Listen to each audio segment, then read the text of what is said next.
जाऊया पुढच्या बातमीकडे. श्रीकांत शिंदे यांनी तरुण लोकप्रतिनिधींसोबत संवाद साधला. मतदारसंघातील प्रश्नांबाबत त्यांनी चर्चा केली.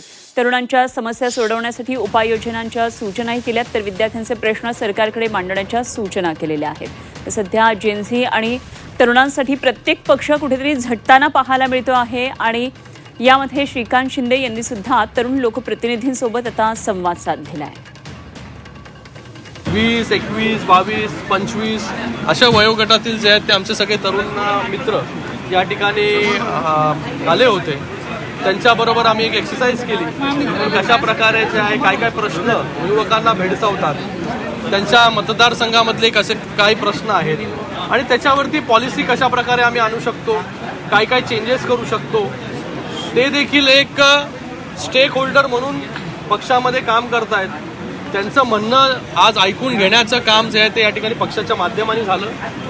त्यांना बोलतं केलं की कशा प्रकारे आपण वेगवेगळ्या माध्यमाने लोकांच्या समस्या ज्या आहेत त्या सोडू शकतो आणि खूप चांगल्या सूचना ज्या आहेत त्या ठिकाणी या सगळ्या मित्रांकडून ज्या आहेत त्या ठिकाणी आले.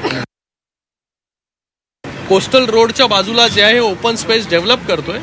300 एकरपेक्षा जास्त ओपन स्पेस मुंबईमध्ये डेव्हलप करण्याचा निर्णय आमच्या सरकारने घेतला. जेव्हा तुमच्याकडे सर्व काही होतं तेव्हा तुम्ही हे निर्णय घेतले नाही. एक ठराविक ठराविक लोकांसाठी त्या ठिकाणी काम करत राहिले. तर कोणी जे आहे ते आम्हाला शिकवायची गरज नाही. युवकांसाठी ज्या काही प्रश्न त्यांचे असतील, त्यांना खेळाचे मैदान असतील, त्याच्यावरती काम जे आहे हे सरकार आणि BMC जे करते.